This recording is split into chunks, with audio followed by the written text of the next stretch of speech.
been a while since I arrived from Portugal, from my holiday in Portugal, and it was so amazing. It was really nice. So glad that I did it. And I think I even brought the sunny weather, the good weather from Portugal here back home. Because it usually at this time of the year, like October, November, it's colder, darker, but now it's kind of nice. So very happy about it. So I take advantage of that to talk about a topic that has affected me so much, and I think it's very, very relevant to talk about it, and it's anxiety. I had dealt with anxiety for a long time in my life, like for the last couple of years, and before that, it was like once, like a few years ago as well, while I was dealing with some specific problems and situations in my life. So I want to talk about 5 specific ways to deal with anxiety, to really cut it off out of your life, just say bye and don't have to deal with it anymore. At least that's my case. I have worked a lot with it, and I think I have done a pretty good job. Now I feel a lot better, and I think I have almost cut it out of my life. So I want to share my experience with you, how I did it, how I keep doing it, because I still think it's a process that you have to keep watching over all of the time, and just make sure that something like that's not going to happen again.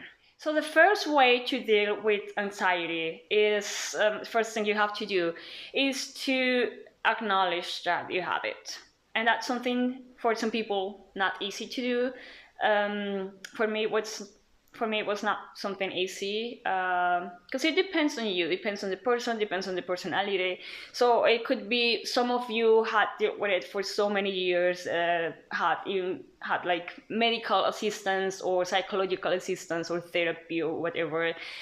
So in that case, you know that you have it. Some of you might have dealt with it just like a few times in your life, and you kind of know that you have it, but it's not that big deal.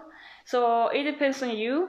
In my case, I have always been, usually in my whole life, I have been a very relaxed, very calm person. Usually have been like stable, emotionally stable. So something happens and I'm really patient and not like the kind of compulsive, anxious person that gets crazy about things. So usually I'm not like that.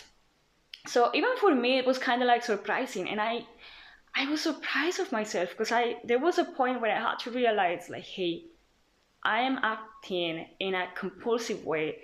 This is not me. This is not right.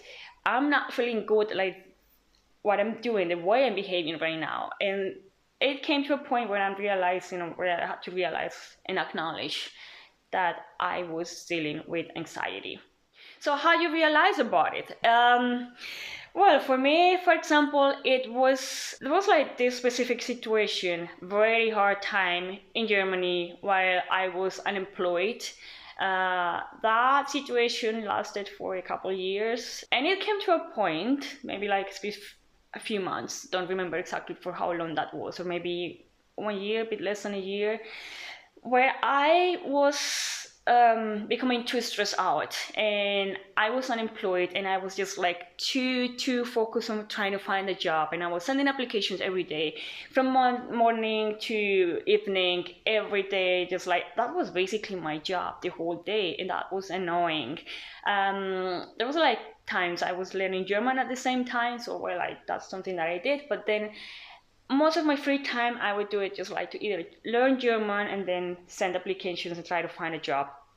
And I was checking my email the whole time because I was so desperate to get a job, and I was so like anxious. Really, I was checking my email the whole time, checking my email, sending applications, and just like received just rejection, and it was so stressful for me. And every time I received a message or something, I would just look it up, and every time checking my phone, waiting for something. All the time, just waiting for something you're never gonna get. Well, eventually I think I got something, but maybe not exactly the same I wanted to or what I was expecting. So it was so hard, so difficult, and it kind of got mixed at the same time with the fact that I was living with my partner at that time. So when you live with someone, you also pick things from the other person you don't realize about. And I picked so many things from him, many good things, bad things. He's a wonderful person. I love him so much still. He's a really good friend of mine and I adore him. And I got many good things that I learned from him, but at the same time, not very good things. Maybe for his personality, that was okay, but for me, it was not good. And that was like checking the phone the whole time, answering to messages immediately and checking like who's writing to you and just like doing things immediately. So sometimes like, yeah, it's okay when you do that.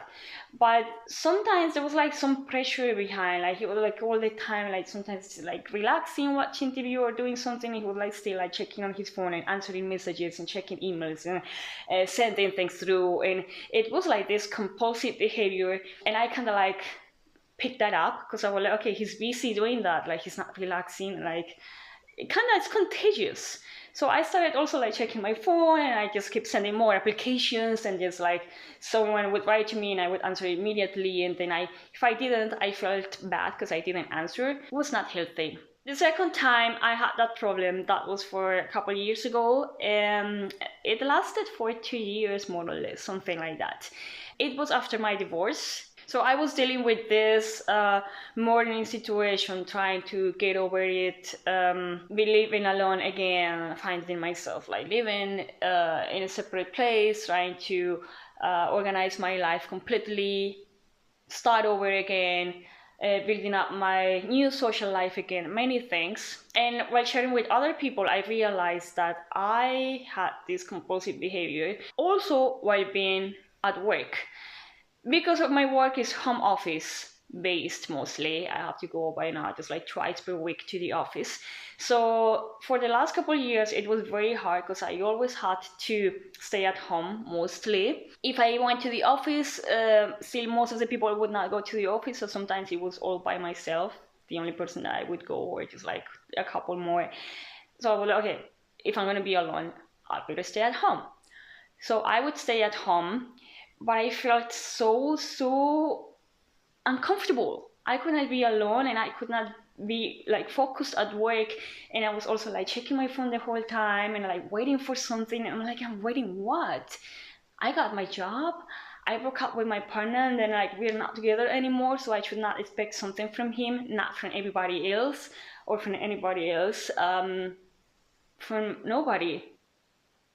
But I was like expecting something. I was like, I don't know what I had. It was awful. And it's like no matter what you do, you're just not happy. Like you're always like expecting something to change, like something to happen. There's something. You have anxiety. You cannot be at home alone or being like doing nothing because I always had to just like keep myself busy. Either way, I would not be okay. I felt very uncomfortable.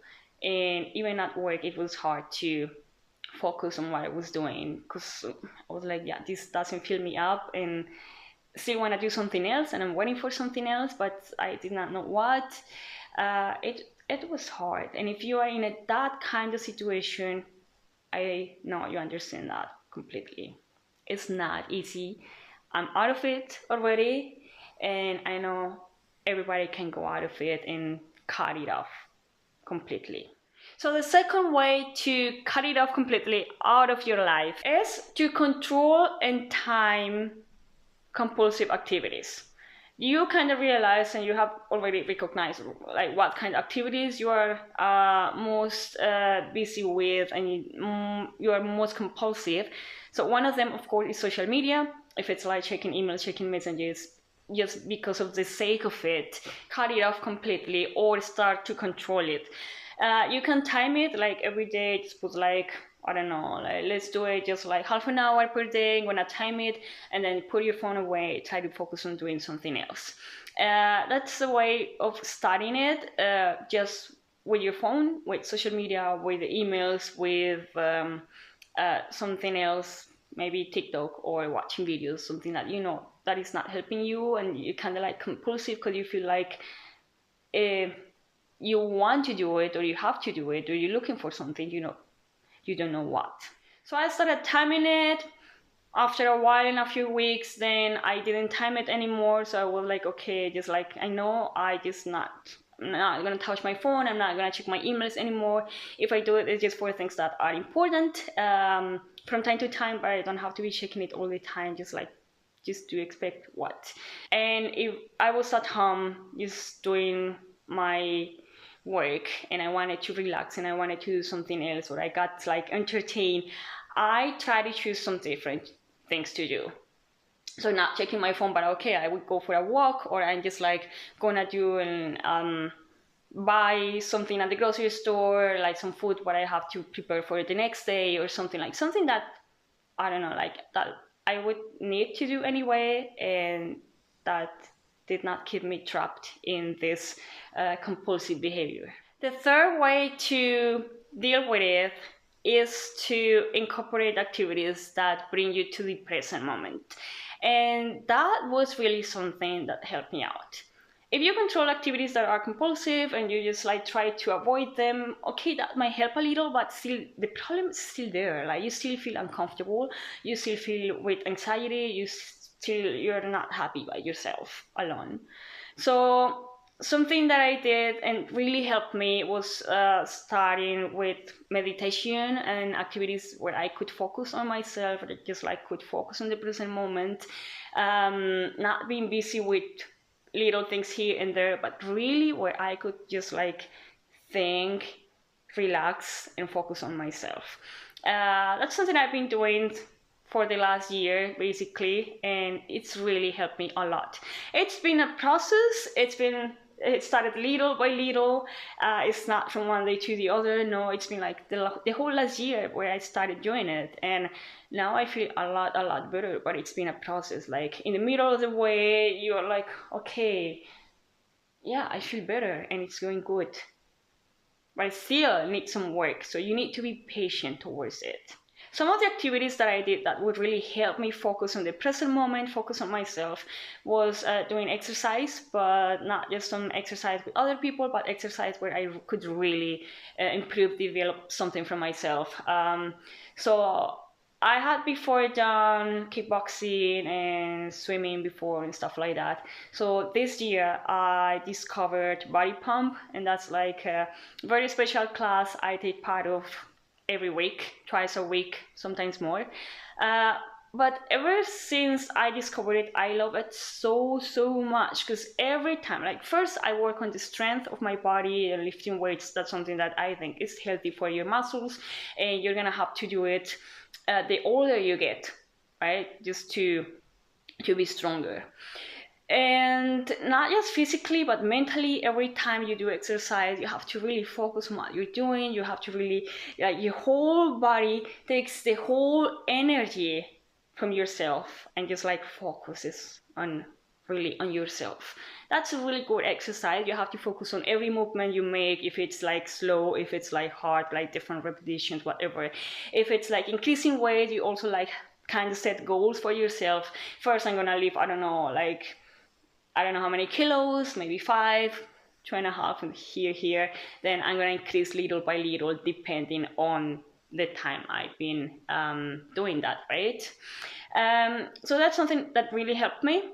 Thanks to some options I have, I also had the possibility, I still have it, to go to the whirlpool after working out, or even without working out, going to the sauna and to the steam bath. So I don't like sauna that much, but I love the whirlpool and I love the steam bath. Not just for healthy reasons. Steam bath, for instance, is very important for me to breathe, to keep my lungs healthy, right? Especially because I have been prone to have, let's say, like I got the flu very often, and I have kind of sore throat problems very often, and that has helped me a lot with it. So breathing is something good, but not just physically for your body, but also for your mind. When you go there, you start breathing and you just concentrate on your breath, and you're like breathing in, breathing out. And that was something that I would do every time I would do my workout. So after my workout, I would do whirlpool and then steam bath. And that would help me relax so much, like this exercise. Not just breathing in, breathing out. You would also like try to just focus on what you're doing, on your breathing. Maybe think about your life, meditate a little bit. And after that, I was really like a new person.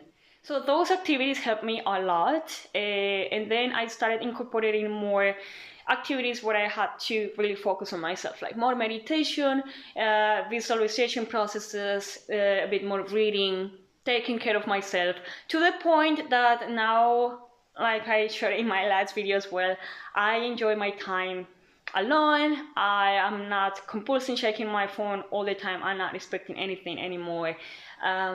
It feels so liberating, so much lighter. It's like you are your own self again. You are your whole again. And that's very nice. That's something you really, really have to try to find again. Number 4 is something very similar to the last one, and it's finding me time. So the more activities you try to find to bring you to the present moment, to think about yourself, the more you're gonna find times for you, just for you. To take care of yourself, like, I don't know, take care of your skin. You can do like a skin routine, love yourself, take care of yourself, do something that you have always wanted to do. Like last time I did my surfing camp, and that was really amazing. If it's not something like once in a while, like that surfing camp, it's like something more once in a while, or even once per week, something that really you like to do. Cook a special meal for you, or I don't know, something that really shows investment on yourself and makes you happy as well. And number 5, and the last one, I think that's very important and one of the most difficult ones. That's something I'm still trying to accomplish, and it takes time, but it brings so much peace and it helps a lot with anxiety. And that thing is surrender. Surrender, just let things be. Trust. That involves a lot of trust. Like when you know everything's gonna be fine, everything is okay. You are fine, you are healthy, the people you love are fine as well. Eventually, everything's gonna be fine no matter what happens. Even though, I don't know, even if you have problems at work, even if you have this or that, eventually everything is always fine. There's always a solution, and everything at the end of the day is fine. So when you trust and you learn to just let things happen, don't put pressure on things to change anything and to control anything. Like, oh, I want this and I want my job to be like that, and I want people to write me for that day and to invite me to that, or I want to go to this place and do this kind of stuff and I want things to be like this. Just drop it. Doesn't matter. I want this person to talk to me, whatever, drop it. What is for you is gonna come to you. But don't push for things to happen, because it takes so much energy from you, and that doesn't help at all. Like, the more you push it, the less is gonna happen, the more resistance you're gonna create, and the more unhappy you're gonna be as well. So just let it be, surrender, and just trust that everything's fine and everything's gonna be fine as well. Because that's how it is. We're just fine. You're good. And it's always been. So that's my experience with anxiety. I know if you're dealing with it, it's not easy. It doesn't feel like being in a nice situation. I know it's very difficult, but you can do it. It takes time. It takes a lot of patience, but keep going through. You're gonna make it, that's for sure. Like I said, for me, it was like a year, a bit more than that, before I realized about it. It's a long process, but really now I feel much better. And I still have to keep working on it, because it's not 100% fine. I'm not perfect. But every time I keep working on it and I keep doing the things I'm implemented and like working on myself, every time I feel much better, much better. And it's a process that is gonna just like, it's gonna keep improving day to day. That's for sure.